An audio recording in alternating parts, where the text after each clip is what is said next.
Hi అండి, welcome back to my channel Padmaja's kitchen. Vinayaka Chavithi special recipe గోధుమ పిండితో తాలికలు ఎలా చేయాలో చూద్దాం రండి. పాల తాలికలు అంటే బియ్యం పిండితో చేస్తారు, కానీ ఇవి ఓన్లీ గోధుమ పిండితో చేసే తాలికలండి. దీనిలో పాలు పోయాల్సిన అవసరం లేదు. వినాయక చవితికి చేసే నైవేద్యాలలో ఇది తప్పకుండా ట్రై చేయాల్సిన రెసిపీ అండి. కొత్తగా ఛానల్ చూసేవాళ్ళు సబ్స్క్రైబ్ చేసుకుని ఫుల్ వీడియో స్కిప్ చేయకుండా చూడండి.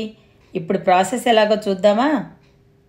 ఇప్పుడు స్టవ్ వెలిగించి ప్యాన్ పెట్టుకుని 2 స్పూన్స్ నెయ్యి వేసుకోండి. నెయ్యి కరిగిన తర్వాత దానిలో జీడిపప్పు, ముక్కలుగా కట్ చేసుకున్న బాదం వేసి 2 నిమిషాలు వేయించండి.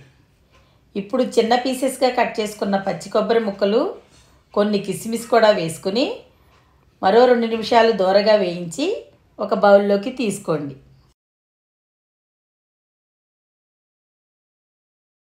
ఇప్పుడు అదే ప్యాన్లో 1 కప్పు గోధుమ పిండి వేసుకుని నెయ్యిలో గోధుమ పిండి 5 నిమిషాలు లో ఫ్లేమ్లో వేయించి దించి పక్కన పెట్టి చల్లారిన తర్వాత దానిలో 1/2 స్పూన్ సాల్ట్ వేసి పిండంతా కలిసేటట్టు కలపండి.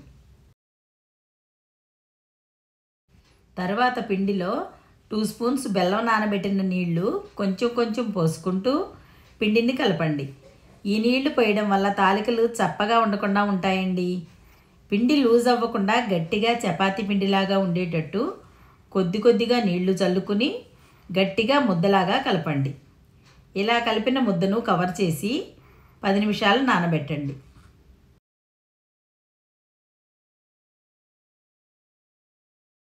ఒక ప్లేట్ తీసుకుని దానిపై గోధుమ పిండి చల్లి పక్కన పెట్టండి. 10 నిమిషాల తర్వాత కొంచెం పిండి ముద్దను తీసుకుని అరచేతిలో పెట్టి తాలికలలాగా ఈ విధంగా చేసుకోండి. తాలికలను మీకు ఇష్టమైన సైజులో చేసుకోండి, కానీ మరీ మందంగా కాకుండా పలచగా కాకుండా మధ్యస్థంగా ఉండేటట్లు చేసుకోండి. ఇవి ఉడికిన తర్వాత సైజు పెరుగుతాయి కాబట్టి ఈ విధంగా చేసుకుంటే బాగుంటాయి. ఇలా చేసిన తాలికలను గోధుమ పిండి చల్లిన ప్లేట్లో వేసుకోండి. తాలికలపై గోధుమ పిండి చల్లడం వల్ల ఒకదానికొకటి అంటకుండా ఉంటాయి. మీకు ఇష్టమైతే కొన్ని ఉండ్రాళ్ళలాగా రౌండ్గా కూడా చేసుకోవచ్చండి. ఇలా పిండి ముద్ద అంతా తాలికలుగా చేసుకుని పక్కన పెట్టండి.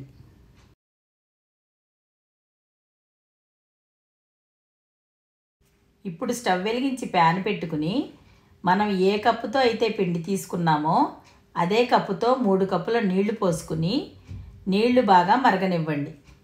నీళ్లు మరిగేలోగా మనం పిండి చల్లిన ప్లేట్లోని తాలికలను జల్లెడలో వేసి ఇలా జల్లించండి.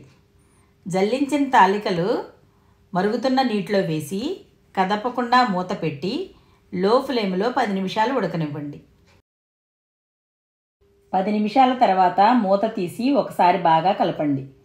తాలికలు ఉడికితే అవి మనం చేసుకున్న సైజు కన్నా డబల్ అవుతాయండి. ఇప్పుడు దానిలో 1 స్పూన్ సోంపు వేసుకోండి. ఈ గోధుమ పిండి తాలికల్లో సోంపు వేస్తే చాలా రుచిగా ఉంటుందండి. మేమైతే ఎప్పుడూ వేసుకుంటాం. మీకు నచ్చకపోతే స్కిప్ చేయండి. ఇప్పుడు గరిటెలోకి తాలికలను తీసుకుని నొక్కి చూడండి. మధ్యలో పచ్చిగా లేకుండా ఉంటే ఉడికినట్టేనండి. ఇలా ఉడుకుతున్న తాలికలలో 1/4 కప్పు బెల్లం వేసుకోండి.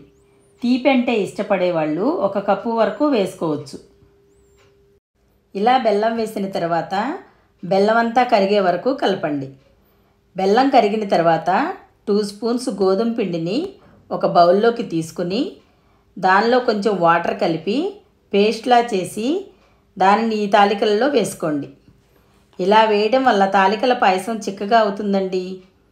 ఇప్పుడు దానిలో 1/2 స్పూన్ యాలకుల పొడి వేసి అంతా బాగా కలపండి.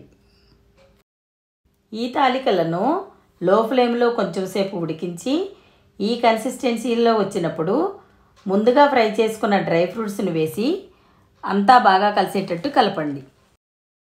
అంతేనండి, వేడివేడి బెల్లం తాలికలు రెడీ అయ్యాయండి.